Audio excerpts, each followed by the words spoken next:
Congresswoman Jasmine Crockett stood beneath the bright CNN studio lights, her maroon suit gleaming as cameras zoomed in. She was moments away from facing one of America's most intimidating legal figures.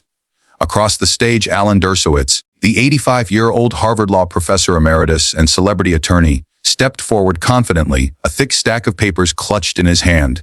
"I have proof that exposes the Congresswoman's lack of legal understanding," he told the moderator, his seasoned tone carrying the authority of a man who had argued before the Supreme Court countless times. "She may be the new star of the Democratic Party," he added. "But tonight, the public will see she's completely out of her league," the audience murmured. Phones raised to capture what promised to be an unforgettable political showdown. With his Harvard pedigree and decades of courtroom triumphs, Dershowitz looked every bit the heavyweight ready to dominate the debate. But Crockett, a former civil rights lawyer and public defender, stood her ground calm, composed, and unshaken. Her steady gaze met his with quiet confidence. Those who knew her recognized the expression. This wasn't just a debate.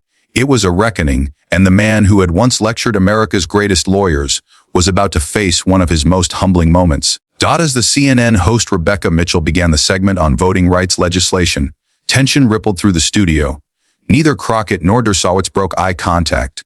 Viewers watching at home sensed that this was more than policy talk. It was a clash between old power and new conviction. Before we dive into this powerful exchange, make sure to like this video and subscribe for more political analysis and Congress highlights. You won't want to miss how Jasmine Crockett turned the tables on one of the most famous legal voices in America. Rebecca welcomed the guests with a practiced smile. Tonight, we're joined by two legal experts to discuss the controversial Voting Rights Protection Act before Congress. Harvard Law professor emeritus Alan Dershowitz, who has represented many of America's most well-known clients, and Texas Congresswoman Jasmine Crockett, a rising star and co-sponsor of the bill. Dershowitz, immaculate in a navy suit and crisp tie, sat upright, his silver hair reflecting the light. At 85, his legacy loomed large. He had taught generations of lawyers and defended clients, ranging from O.J. Simpson to Jeffrey Epstein. "Thank you for having me, Rebecca," he began, his Boston accent cutting through the silence.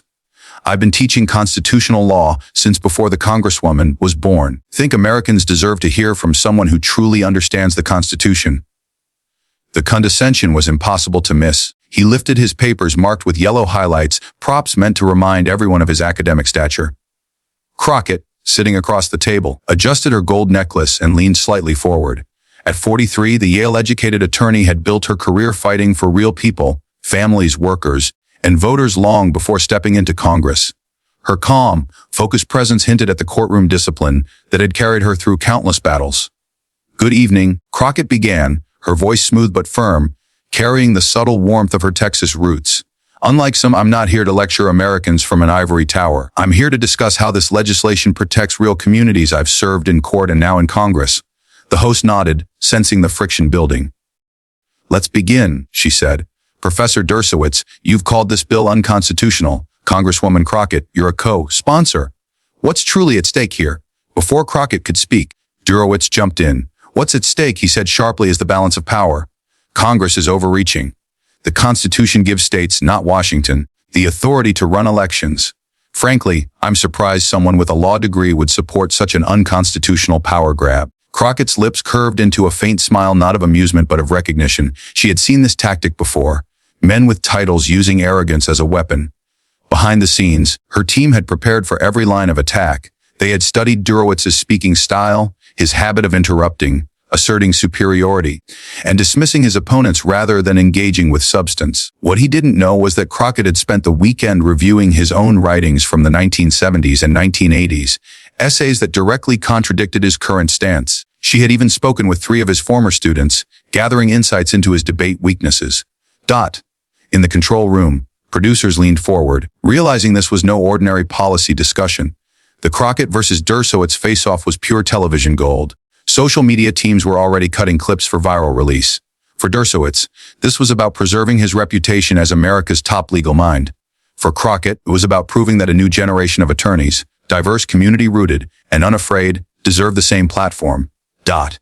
Rebecca turned back to her. "Congresswoman Crockett, your response to the professor's constitutional concerns."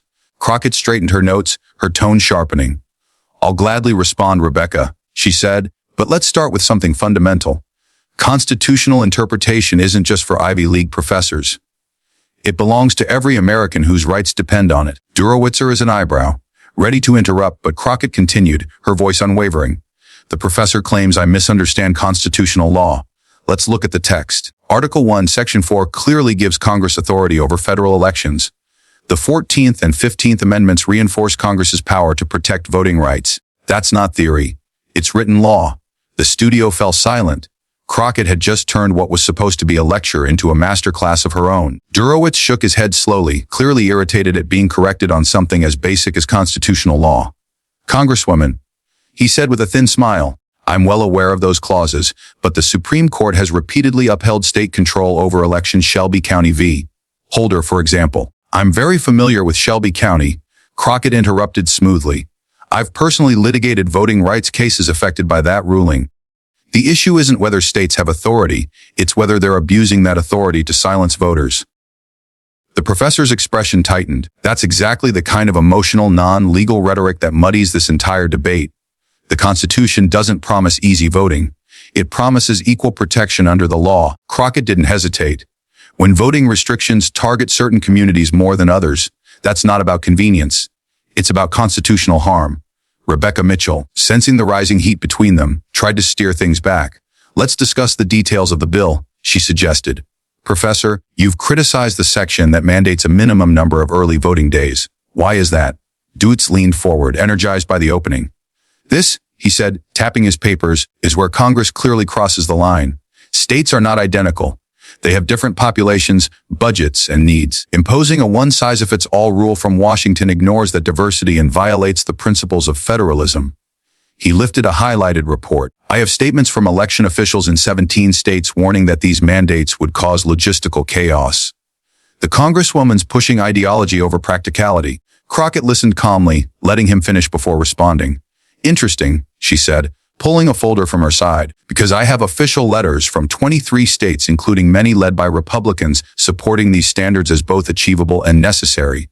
She turned directly toward him. But let's talk about consistency. Professor, in your 1982 book Rights of the People you wrote, and I quote, federal voting standards may be essential when states repeatedly discriminate or fail administratively. You even endorse national early voting standards. Tell me, has the Constitution changed since then, or just your opinion? The camera caught Dershowitz's brief flash of surprise. He hadn't expected her to cite his own writing. He fumbled with his papers before replying. Thought evolves with evidence. The voting landscape has shifted dramatically since the 1980s. My earlier comments reflected the issues of that time. Crockett nodded, her tone measured, but cutting. So, your interpretation of the Constitution changes based on political trends. That's quite a statement from someone who claims to be a strict originalist. The tension in the studio thickened. Rebecca jumped in again. Let's move to another point, voter ID laws. Congresswoman, critics argue that limiting ID requirements could weaken election integrity. Those critics are ignoring hard data, Crockett replied. Multiple studies, including from the Brennan Center for Justice, show that voter impersonation is virtually non-existent. What's real is that around 25 million Americans lack the specific IDs some states demand. Dershowitz scoffed. The Brennan Center isn't exactly unbiased, and claiming that millions can't get an ID underestimates Americans' capability.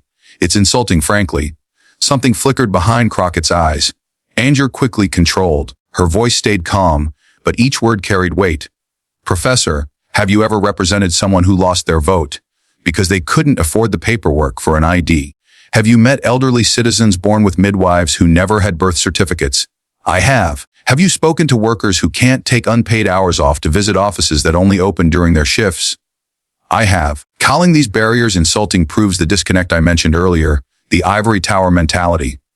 Dershowitz leaned back, realizing he was losing control of the conversation. Your anecdotes may be moving, he said tersely, but they don't override the constitutional authority of states to preserve election integrity. The Supreme Court has repeatedly upheld reasonable ID requirements. Crockett leaned in slightly. Then let's talk about the Supreme Court. She countered in Crawford v. Marion County. The court upheld Indiana's voter ID law. Yes, but it also made clear that the ruling was based on limited evidence of voter burden. When solid evidence shows disenfranchisement, the constitutional balance changes. She held up another document, and since we're quoting past work in your own 2005 Harvard Law Review article, you criticize judges who disguise policy preferences behind constitutional language. You specifically cited voter ID laws as examples where fraud prevention is used as a political smokescreen. Dershowitz bristled. You're taking that completely out of context. Am I? Crockett shot back, raising an eyebrow. Would you like me to read the rest? I have the full passage right here. Rebecca quickly intervened, sensing the perfect cliffhanger for viewers. We need to pause for a short break, she said with a smile. When we return, the debate over voting rights continues, and we'll take live questions from our audience. As the cameras cut, Dershowitz leaned toward his aide, whispering furiously while pointing to his notes. Something had clearly gone wrong. His assistant flipped through pages, searching for support. Across the table, Crockett remained calm, sipping her water. A producer approached, asking if she needed anything. I'm fine, she said softly. But you might want to check on the professor. We haven't even gotten to the most interesting contradictions yet. When the broadcast resumed, the tone was different. Dershowitz had regrouped, his jaw set, eyes sharp. He turned to the host. During the break, I reviewed my actual writings, not the Congresswoman's selective quotes. My position has always been clear. Voting regulations must balance access with integrity. That's what the states are doing. He looked straight at Jasmine Crockett, determined to reclaim control. Dershowitz leaned back, adjusting his glasses, his irritation now visible. Since the Congresswoman wants to compare credentials, he said, his tone dripping with superiority. Let's be transparent. I've argued more than 50 cases before the U.S. Supreme Court. I've taught constitutional law to thousands of this country's most accomplished attorneys. All due respect, your brief background as a state legislator and first-term member of Congress hardly qualifies you to lecture me about constitutional interpretation. The condescension in his voice echoed through the studio. Exactly what Jasmine Crockett had been anticipating. She straightened slightly, her expression calm but unyielding. Professor, she began, her tone crisp and deliberate. I think it's time we acknowledge the elephant in the room. Her words cut through the air like a blade. The elephant in the room, Crockett continued. Eyes that you're leaning on your resume instead of responding to my legal arguments. That tactic might work in a classroom where students are afraid to challenge you. This isn't Harvard law, and I'm not one of your students. A brief murmur rippled through the audience. Dershowitz's face stiffened. I am addressing substance, he said defensively. You're the one fixated on decades-old quotes. I'm highlighting the evolution of your opinions, Crockett countered. But let's stick to today's debate. You've argued that states should have broad discretion over election laws. Yet in December 2020, you publicly claimed that state legislatures were not even bound by their own state constitutions when appointing presidential electors, a stance that could have avoided millions of votes. She lifted another document from her stack. Your own words, Professor. You wrote, and I quote, "The Constitution assigns this power to state legislators, not the states generally. How do you reconcile that with your newfound defense of federalism?" The veteran lawyer shifted in his seat, clearly uneasy. That was a very specific legal argument about the electors clause, completely different from general voting regulations. Is it? Crockett pressed, eyes locked on him. Both issues deal with the same constitutional principles, respect for federalism and protection of the fundamental right to vote. Yet your positions seem to depend less on consistent interpretation and more on which political outcome they support. A murmur swept through the live audience. Dershowitz's face flushed red. That's an outrageous claim, he snapped. My positions are guided by rigorous constitutional reasoning, not politics. Crockett nodded slowly, her expression calm but pointed. Then let's examine that reasoning. You've repeatedly cited Shelby County v. Holder to justify reducing federal oversight of state election laws. But even in that decision, Chief Justice Roberts affirmed that Congress still retains broad authority to address voting discrimination authority this bill exercises. And here's the difference, Professor. I've personally represented voters impacted by the fallout from Shelby County. I've seen polling places shut down in minority neighborhoods, voter roll purges that unfairly remove eligible citizens, and ID laws crafted with surgical precision to block the very communities they claim to protect. Dershowitz tried to interrupt, but Crockett raised her hand firmly. Please, I listened to you without interruption. The professor hesitated, then stayed silent, perhaps recognizing the momentum had shifted. You mentioned your Supreme Court experience. Crockett continued, her voice steady. I respect that, but I've spent my career fighting for real people in state courts, helping elderly voters regain their rights, and working families navigate bureaucratic barriers. Constitutional theory meets real life in those courtrooms, not just in academic debates. She picked up the Voting Rights Protection Act draft in front of her. This bill doesn't federalize all election procedures as you suggest. sets minimum national standards to prevent voter suppression while leaving states plenty of flexibility in how they implement them. Rebecca Mitchell turned to Dershowitz. Professor, your response. He cleared his throat, trying to steady his tone. The Congresswoman's experiences are touching, he said. Personal stories don't override the Constitution's framework. The fact remains election administration rests primarily with the states. This bill goes beyond preventing discrimination and effectively micromanages local election systems. He lifted one of his documents dramatically. Section 306 alone contains 42 detailed federal mandates for early voting days and polling locations. That's not setting minimum standards. That's federal overreach. Crockett allowed herself a small knowing smile. I'm glad you mentioned Section 306, Professor, she said, because that section was modeled after legislation you personally endorsed in your 1991 congressional testimony. At that time, you described similar provisions as appropriately tailored federal safeguards that respect state authority while ensuring fair access to the ballot. The entire studio went still. Crockett held up a printed transcript. This is from your testimony before the House Judiciary Committee dated March 14, 1991. Would you like me to read your full statement? Dershowitz blinked rapidly, visibly rattled. I'd need to see the full context of that testimony, he muttered. Of course, Crockett replied calmly, sliding the paper across the table. Take your time.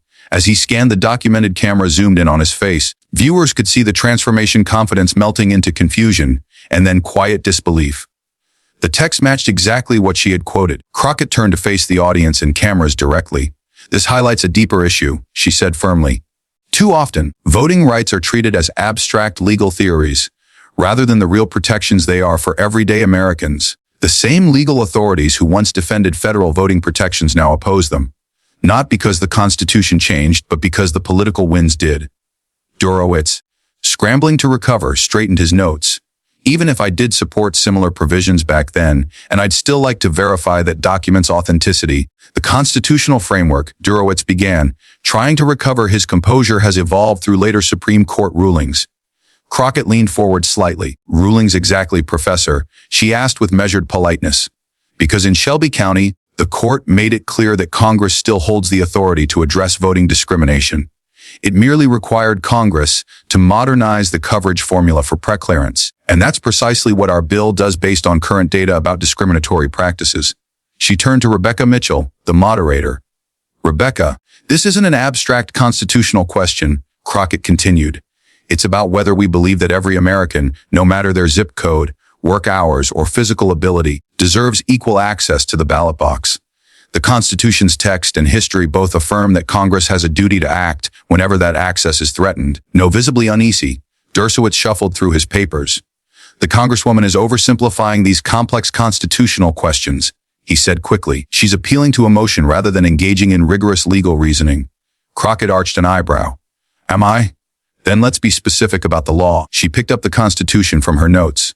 Article 1, Section 4 states that the times, places, and manner of holding elections for senators and representatives shall be prescribed in each state by the legislature thereof. Congress may at any time by law make or alter such regulations. The text itself grants Congress final authority, she continued confidently. Furthermore, the 14th Amendment's Equal Protection Clause and the 5th, 10th Amendment's prohibition on racial discrimination in voting both contain enforcement clauses giving Congress explicit power to pass legislation protecting those rights. The Supreme Court has reaffirmed this power repeatedly, most recently in Brnovich v. DMC, which, while upholding certain Arizona laws, still reaffirmed Congress's constitutional authority to set national voting standards. The studio fell silent as Crockett methodically dismantled Dershowitz's arguments. She cited case law, historical context, and specific sections of the bill with flawless precision. It was less a debate than a live masterclass in constitutional law, delivered not from an ivory tower, but from someone who had lived the human consequences of those legal decisions. Each time Dershowitz tried to interject, Crockett calmly parried with facts, leaving him increasingly frustrated. Finally, in what looked like a desperate attempt to regain control, he reached for what he thought was his winning argument. Congresswoman, all due respect, he said, his voice tightening. I don't think you fully understand the unintended consequences of this bill. Section 52 could actually harm minority voters by diluting their representation in local elections. Crockett's smile widened slightly. Professor, afraid there's a small problem with that claim. There is no Section 5002 in this bill. The audience gasped. The bill, she said calmly, contains 428 sections in total. Dershowitz froze. then began flipping frantically through his papers, realizing too late that he had confused this legislation with another. It was a devastating error for someone toting superior expertise. "I apologize for the mistake," he stammered, voice suddenly smaller. "I meant Section 4002. Crockett responded without missing a beat. "Section 402 addresses ballot drop boxes, not minority vote dilution. Perhaps you're thinking of H.R. 2722 from the previous Congress. That's a completely different bill." The studio fell utterly silent again. It was the moment that defined the entire exchange. Despite his towering resume, Dershowitz had walked into a debate unprepared, relying on outdated talking points rather than the text before him. Crockett, on the other hand, knew the legislation line by line, having helped draft several of its provisions herself. Rebecca Mitchell turned toward Dershowitz, sensing the weight of the moment. "Professor," she asked carefully after the Congresswoman's clarifications, "would you like to reconsider any part of your position on this bill?" Dershowitz hesitated, his legendary confidence now visibly cracked. "I still have constitutional concerns," he admitted, "but I concede that some of my earlier criticisms may have been based on incomplete or outdated information. I'll need to review the current version more thoroughly." Crockett nodded respectfully. "I appreciate that acknowledgement, Professor," she said warmly. "I'd be happy to send your office a detailed breakdown of how each section aligns with existing constitutional precedent. Perhaps we can find common ground in protecting every American's right to vote." Her graciousness in victory only deepened the contrast between the two legal minds, one clinging to credentials, the other grounded in lived experience and precision. As the CNN segment wrapped, everyone watching understood they had just witnessed something extraordinary. A generational shift in America's legal and political discourse within minutes. Clips of Jasmine Crockett's takedown spread across social media. The most viral moment, calmly exposing Dershowitz for citing a non-existent Section 502, surged past 1 million views in less than an hour. Hashtags like a Crockett Clapback and Fay Wrong Section 502 trended nationwide. Political commentators quickly weighed in. Conservative analyst Andrew McCarthy tweeted, "Regardless of your stance on the bill, Crockett just delivered a masterclass in congressional preparation. Dershowitz brought generalities, she brought receipts." On MSNBC, Rachel Maddow opened her show saying, "We just witnessed the legal equivalent of David taking down Goliath, not with a slingshot, but with surgical precision." Behind the scenes, CM producers who expected a dry policy debate were now racing to extend coverage. Overnight, they released a primetime special titled The New Defenders, Rising Voices Reshaping Legal Debate, featuring Crockett front and center. Meanwhile, in his Manhattan apartment, Alan Dershowitz faced one of the most humbling nights of his career. His phone buzzed non-stop with messages from journalists, colleagues, and former students. Harvard law message boards lit up with professors noting how Crockett had turned the Socratic method, once his greatest weapon, back against him. By morning, Dershowitz released a brief statement. "While I maintain my constitutional reservations about federal election laws, I fully acknowledge Congresswoman Jasmine Crockett's impressive command of the material and her thorough, respectful debate. It was a rare concession from a man unaccustomed to defeat, and a defining moment for a Congresswoman whose clarity, preparation, and conviction had just changed the tone of America's voting rights debate. Public debate thrives when all sides come prepared with strong arguments."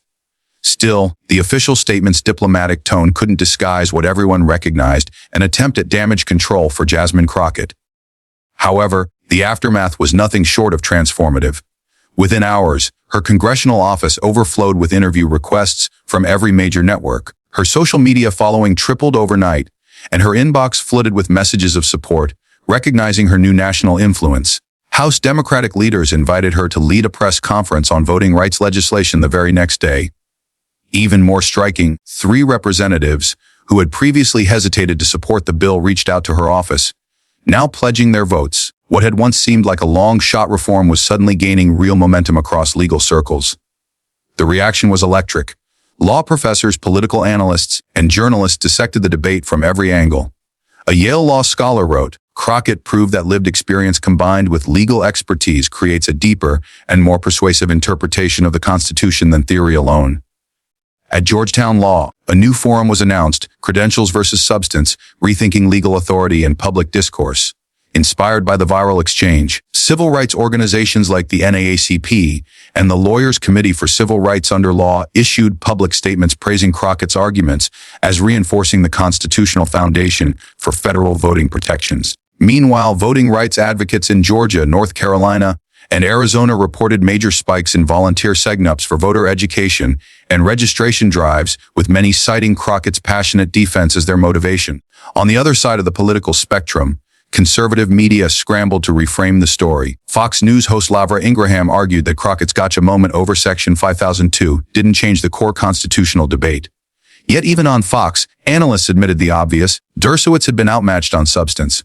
He leaned on reputation, acknowledged former Judge Andrew Napolitano, while she leaned on preparation. 3 days after the viral CNN segment, an unexpected headline appeared. Alan Dershowitz requested a private meeting with Congresswoman Crockett at her Capitol Hill office. Without cameras or aides, the veteran attorney spoke with a tone far more measured than before. "Congresswoman," he began, "I have now reviewed the entire bill. While I still have concerns about some sections, I must acknowledge that your constitutional analysis was sound." He paused, then added quietly, "And your point about real-world impact, that law without lived reality has limited value, was well taken." Crockett, gracious even in victory, suggested something unprecedented. "Professor, perhaps we could co-author an op-ed highlighting where we agree while acknowledging our differences. The American people deserve to see that constitutional interpretation doesn't have to be partisan." After a moment's reflection, Dershowitz agreed. Their joint piece, published in the Washington Post under the headline "Finding Constitutional Common Ground on Voting Rights," went viral once again, this time for showing intellectual cooperation instead of confrontation. It concluded powerfully: when debate centers on substance instead of status, on evidence instead of ego, democracy itself grows stronger. For Jasmine Crockett, the encounter marked not just a turning point in her career, but a transformation in how the nation viewed her leadership. Within a week, she received invitations to speak at Harvard Law, Yale, and Howard University. Law schools nationwide reported surging enrollment in voting rights courses for the next semester. But perhaps the most meaningful response came from thousands of young attorneys, law students, and women of color who wrote to thank her for her courage. "You showed us that we don't need to shrink ourselves or our experiences to face power," wrote one second-year law student from Michigan back in Washington. The political ripple effects continued. 3 Republican senators reached out to Crockett to explore bipartisan compromises on early voting standards. While major differences remained, the national discussion had clearly shifted from abstract theory to practical solutions, a field where Crockett thrived. At a Congressional Black Caucus meeting, veteran civil rights icon James Clyburn pulled her aside. "What you did wasn't just win a debate," he told her. "You changed the conversation for good. That's how real change begins." 6 weeks later, a revised version of the Voting Rights Protection Act passed the House with bipartisan support. Its Senate future was uncertain, but the bill now carried momentum that had once seemed impossible. Analysts credited Crockett's CNN performance for reshaping public understanding of both the constitutional principles and human realities behind voting access.